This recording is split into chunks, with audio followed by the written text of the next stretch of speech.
Hello दोस्तों, विक्रमादित्य ने कैसे मिटाया विधाता का लिखा कहानी का भाग 4। विक्रमादित्य वहां से रवाना होकर आगे बढ़ गए। दोपहर तक वो एक ऐसे राज्य में पहुंच गए जिसका राजा बहुत ही दानी था।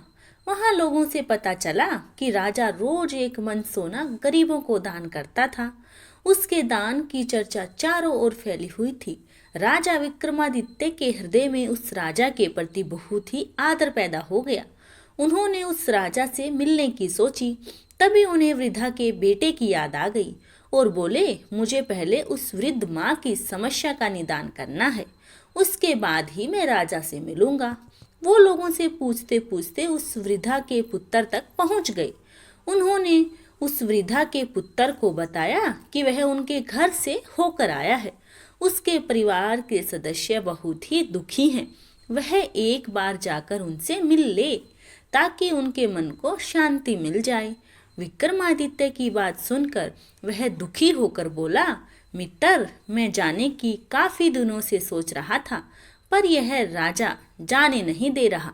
कहता है पहले अपने जैसा कोई विश्वास पात्र व्यक्ति ला कर दो, फिर घर जाओ। अब तुम ही बताओ कि मैं ऐसा व्यक्ति कहाँ से ढूंढ कर लाऊं। तभी राजा विक्रमादित्य ने उससे कहा कि मैं तुम्हारी जगह राजा की देखभाल करूंगा। उसे विक्रमादित्य की बात अच्छी लगी।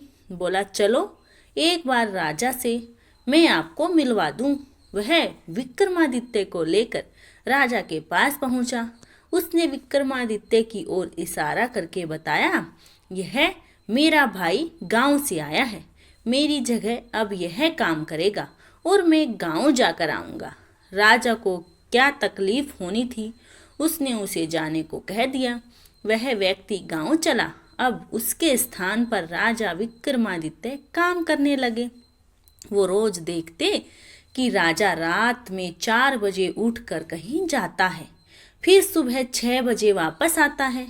उस समय उसके हाथ में एक गठरी रहती है। सुबह स्नान और पूजा के बाद वह 1 मन सोना दान करता है। यह उसका नित्य का नियम था। विक्रमादित्य ने मंत्रियों वगैरह से बात करके पता किया कि आखिर राजा इतना सोना कहाँ से दान करता है। मंत्रियों ने बताया कि यह दान राजा राज्य के खजाने से नहीं दान करता, अपितु वह कहीं से लेकर आता है, लेकिन कहाँ से आज तक किसी को नहीं पता। विक्रमादित्य ने मन में विचार किया कि आज वह राजा पर नजर रखेगा। देखते हैं कि वह स्वर्ण कहाँ से लाता है। अगले दिन राजा जब सुबह 4 बजे उठकर जाने लगा तो विक्रम उसके पीछे चल पड़े। राजा एक भैरवी के मंदिर के पास पहुंचा जो घने जंगल में था। राजा विक्रमादित्य मंदिर के एक अंधेरे कोने में छिपकर बैठ गए। जहां वो छिपे थे वहां से सब कुछ दिखाई पड़ रहा था। थोड़ी देर में विक्रम ने देखा कि मूर्ति से भैरवी प्रकट हुई और राजा को उठाकर तेल के एक जलते कढ़ाई में डाल दिया। जब राजा का शरीर पक गया तो उस भैरवी ने उनका भोजन किया। फिर उसने राजा की हड्डियों को इकट्ठा किया और फिर अपने हाथ में ली एक बोतल से कोई रसायन राजा की अस्थियों पर डाल दी। रसायन ने जैसे ही राजा की अस्थियों को स्पर्श किया, वह पुनर्जीवित हो उठा। देवी के अपने पास रखी एक झोली से 1 मन सोना निकालकर राजा को दे दिया। राजा वह सोना लेकर अपने महल की ओर चल पड़ा। रास्ते में विक्रम सोचने लगा कि यह राजा कितना महान है। रोज अपने शरीर को जलाकर सोना लेता है और वह सोना रोज प्रातः दान भी कर देता है। मुझे इसकी समस्या का निदान करना होगा, वरना इसकी पीड़ा यूं ही चलती रहेगी। अगले दिन विक्रम ने राजा के भोजन में मादक औषधि मिला दी ताकि राजा गहरी नींद में सो जाए और सुबह उठ न पाए। जब अगले दिन सुबह के 4 बजे तो राजा नशे के प्रभाव के कारण उठ नहीं पाया। विक्रम ने राजा का वेश धारण किया और खुद चल पड़े। उस भैरवी के पास विक्रम ने अपने शरीर पर तरह तरह के मसाले लगा लिए थे। उन्हें पकाकर खाया तो मसाले के कारण बहुत ज़्यादा स्वाद का। इस बार राजा जब भैरवी ने एहसास हुआ, उसने जब रसायन को विक्रम के शरीर पर डाला तो वह जीवित हो उठा। वह बोली, राजन, आज तेरे शरीर के मांस में बहुत अधिक स्वाद था, इसलिए मैं तुझ पर बहुत अधिक प्रसन्न हूँ। तुझे जो मांगना है मांग लो, मैं तुझे प्रदान करूँगी। विक्रम बोले, हे भैरवी, मैं चाहता हूँ कि तुम मुझे वह अमृत वाला पात्र दो जिससे तुम राजा को रोज जीवित करती थी, और वह स्वर्ण वाली अक्षय झोली प्रदान कर दो। यह सद दिया तुझे, और कुछ मांग मुझसे तो देवी। मैं चाहता हूँ कि तुम यह मंदिर छोड़कर चली जाओ, फिर कभी यहाँ नहीं आना। अब देवी करती क्या? उसने वचन दिया था, इसलिए मानना जरूरी था। वह मंदिर छोड़कर चली गई। सुबह राजा की आंख खुली तो वह घबरा उठा। आज वह सोता रह गया था। अब वह अपने नियमित धर्म का पालन कैसे करेगा? फिर भी वह तुरंत मंदिर की ओर दौड़ कर गया, पर मंदिर में देवी मौजूद नहीं थी। अब वह क्या करे? कैसे आज वह दान करेगा? वह महल तो वापस लौट आया, पर बेचैन हो उठा। तभी राजा विक्रमादित्य उसके पास गए और बोले, राजन, आज आप कुछ ज्यादा चिंतित हैं, क्या मैं जान सकता हूँ? क्या करेगा तू जानकर? राजाओं की चिंता का समाधान राजा ही कर सकता है। फिर भी यदि आप मुझे बताएंगे तो मैं प्रयास करूंगा कि आपकी समस्या का निवारण हो जाए। क्या तू राजा विक्रमादित्य है? क्या यदि आप विक्रमादित्य को ही बता सकते हैं तो समझ लो मैं विक्रमादित्य ही हूँ। विक्रम की बात सुनकर राजा आश्चर्य से उनकी ओर देखने लगे। फिर हैरत से पूछा कि आप राजा विक्रमादित्य हो क्या? हाँ राजन, मैं राजा विक्रमादित्य हूँ। फिर विक्रम ने सारी आपबीती राजा को सुना दी। सुनकर राजा उनके पैरों में गिर पड़ा। बोला, राजन, आपने मेरा सेवक बनकर मेरी सेवा की, मैं पाप का भागी बन गया हूँ। विक्रम ने राजा को उठाकर सीने से लगा लिया और बोले, कोई बात नहीं है, यह लो अक्षय थैली, आप दुखी मत हो, अब आपको अपनी रोज रोज बलि देनी नहीं पड़ेगी। फिर राजा विक्रमादित्य वापस उस जगह पहुँचे जहाँ ब्राह्मण पुत्र का शव रखा हुआ था। उन्होंने अमृत की कुछ बूंदों से उसे पुनर्जीवित कर दिया। सब लोग उनकी जय जयकार करने लगे। राजा अपने राज्य को लौट गए। एक दिन राजा विक्रमादित्य अपने दरबार में बैठे लोगों की समस्याओं पर सोच विचार कर रहे थे। तभी एक द्वारपाल उनके पास एक संदेशा लेकर पहुंचा। राजा विक्रमादित्य किसी मसले पर जब फैसला कर चुके हों तो उस द्वारपाल ने राजा से कहा, राजन, बाहर द्वार पर एक बाजीगर आया है, वह आपसे मिलने के लिए उत्सुक है। राजा विक्रमादित्य का अपना नियम था, यदि कोई उनसे मिलने या फरियाद लेकर आए तो उससे राजा से तुरंत मिलाया जाता था। ठीक है द्वारपाल, उसे तुरंत मेरे पास लेकर आओ। द्वारपाल के जाते ही राजा विक्रमादित्य फिर लोगों की समस्या के निदान में लग गए। थोड़ी देर में द्वारपाल उस बाजीगर को लेकर आ गया। राजा विक्रमादित्य ने देखा कि छर हरे बदन का एक नौजवान था। वह बाजीगर बोले, हाँ बाजीगर, अब आप हमें बताओ कि तुम किस संदर्भ में मिलना चाहते थे। राजन, मैंने आपका नाम बहुत सुना है, इसलिए बहुत दूर से आपके पास अपनी कला का प्रदर्शन करने आया हूँ। यदि आप मुझे कला प्रदर्शन का अवसर प्रदान करते हैं तो मैं स्वयं को भाग्यशाली समझूंगा। विक्रम उसकी वाक पटुता से बहुत ही प्रभावित हुए और बोले, ठीक है बाजीगर, मैं तुम्हें अपनी कला दिखाने का अवसर प्रदान करता हूँ, पर आज नहीं। आज तुम मेरे अतिथि हो। मेरी अतिथिशाला में विश्राम करो। कल दरबार लगते ही तुम अपनी कला को प्रदर्शित कर देना। और सबका मनोरंजन करना।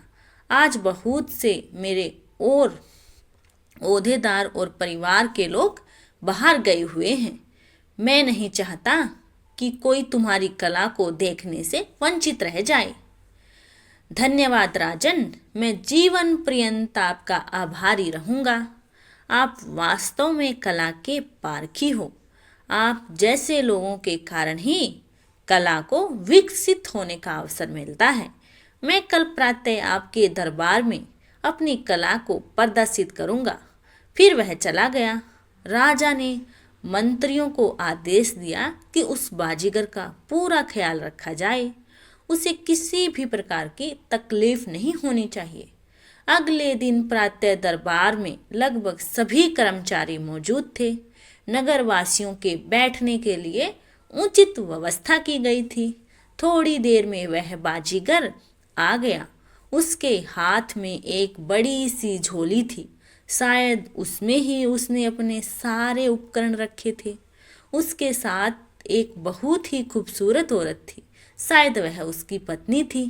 राजा विक्रमादित्य को आश्चर्य हुआ यह देखकर कि वह एक बाजीगर की पत्नी थी। उसकी सुंदरता और पहनावा राजकुमारियों जैसा था। तभी बाजीगर ने राजा के मन के भाव पढ़ लिए और बोला, राजन, यह जरूरी नहीं कि अमीर और राजा ही खूबसूरत औरतें रखने के हकदार हैं। मेरे जैसा कलाकार भी एक खूबसूरत औरत रख सकता है। फिर मुस्कुराकर बोले। उसकी बात से राजा विक्रमादित्य थोड़ा सक पकाए। बिल्कुल कलाकार, हर व्यक्ति को समान अधिकार है। अब तुम अपनी कला का प्रदर्शन करो। बाजीगर ने आदेश मिलते ही अपनी झोली से रस्सी का एक बहुत बड़ा गुच्छा निकाला। उसका एक छोर अपने हाथ में थामा, एक गुच्छा हवा में उछाल दिया। वह गुच्छा हवा में जाकर गायब हो गया। वह कितना ऊपर तक गया अंदाजा लगाना बड़ा ही मुश्किल था। बाजीगर ने राजा विक्रमादित्य से कहा कि हे राजन, मैं यह रस्सी पकड़कर ऊपर जा रहा हूँ। आप मेरी पत्नी का ध्यान रखना। फिर वह रस्सी पकड़कर ऊपर चढ़ गया। वह इतना ऊपर चला गया कि दिखना बंद हो गया। सब उसके ऊपर से वापस आने की प्रतीक्षा करने लगे। पूरा दिन बीत गया पर वह वापस नहीं आया। उसकी पत्नी विलाप करने लगी। राजा ने उसे बहुत समझाया कि वह चिंता न करे, पर वह मानी नहीं। उस दिन की रात भी आ गई और चली भी गई, पर वह बाजीगर वापस नहीं आया। अगले दिन बाजीगर की पत्नी ने राजा से प्रार्थना की कि उसके लिए एक चिता सजाई जाए। वह अपने पति के वियोग में सती होगी। सब ने उसे बहुत समझाया पर वह नहीं मानी। हार कर राजा ने अपने लोगों को उसके लिए चिता सजाने को कहा। बाजीगर की पत्नी चिता पर बैठ गई तो चिता में आग लगा दी गई। चिता धू धू कर जल उठी। राजा को अपनी व्यवस्था पर बहुत ही दुख हुआ कि आज वो कुछ भी नहीं कर सके। थोड़ी ही देर में सब कुछ राख हो गया। राजा विक्रमादित्य इतने दुखी हो गए, उन्होंने पूरे राज्य में 2 दिन का अवकाश घोषित कर दिया और खुद एकांत में चले गए। इस घटना को 2 दिन हो गए। राजा विक्रमादित्य ने बुझे मन से दरबार आरंभ किया। अभी दरबार शुरू हुए कुछ ही समय बीता होगा, तभी रस्सी जो आसमान में गई हुई थी, करीब बाजीगर का कटा हुआ सर आकर नीचे गिरा। फिर दूसरा हाथ, दोनों पांव, फिर शरीर का बाकी बचा हुआ हिस्सा। राजा विक्रमादित्य को बाजीगर की मृत शरीर को देखकर बहुत ही तकलीफ हुई। उन्होंने उसके शरीर के सभी हिस्सों को इकट्ठा कर एक कपड़े में बंधवाया। फिर धार्मिक रीति के अनुसार उसका दाह संस्कार करवा दिया। इस घटना को 10 दिन बीत गए। एक दिन जब राजा का दरबार लगा था, तभी उन्होंने उस रस्सी में हलचल महसूस की। सब उसके करीब आकर देखने लगे। सबकी निगाह ऊपर की ओर गई तो देखा वह बाजीगर रस्सी से वापस उतर रहा था। उसे सुरक्षित वापस आता देखकर राजा और उनके कर्मचारी हैरत में आ गए। यह तो मर चुका था महाराज, फिर कैसे जिंदा वापस आ रहा है? एक मंत्री ने हैरानी से कहा। थोड़ी देर में बाजीगर वापस लौट आया था। उसने आते ही राजा विक्रमादित्य को प्रणाम किया और बोला, महाराज, मेरी पत्नी कहाँ है? राजा अब क्या उत्तर देते? उन्होंने अपना माथा पकड़ लिया। यह उसने कैसा अपराध कर दिया? यह सब बाजीगर के खेल का हिस्सा था। वो आखिर क्यों नहीं समझ पाए? अब वो कहाँ से उसकी पत्नी को वापस लेकर देंगे? उन्होंने बाजीगर को सारी बात बता दी। पर बाजीगर बोला, राजन, आप जो भी कह रहे हो सब झूठ है। लगता है आपका मन मेरी पत्नी पर आ गया, इसलिए आप मुझे यह मनगढ़ंत कहानी सुना रहे हैं। राजा विक्रम को बड़ा अजीब लगा उसका यह अभियोग। बोले, बाजीगर, शायद तुझे मेरे बारे में पता नहीं है। मैं न्याय के लिए कोई भी मूल्य चुका सकता हूँ। राजन, मैं आपकी बात समझता हूँ, पर इस औरत वाले मामले में विश्वास नहीं हो पा रहा।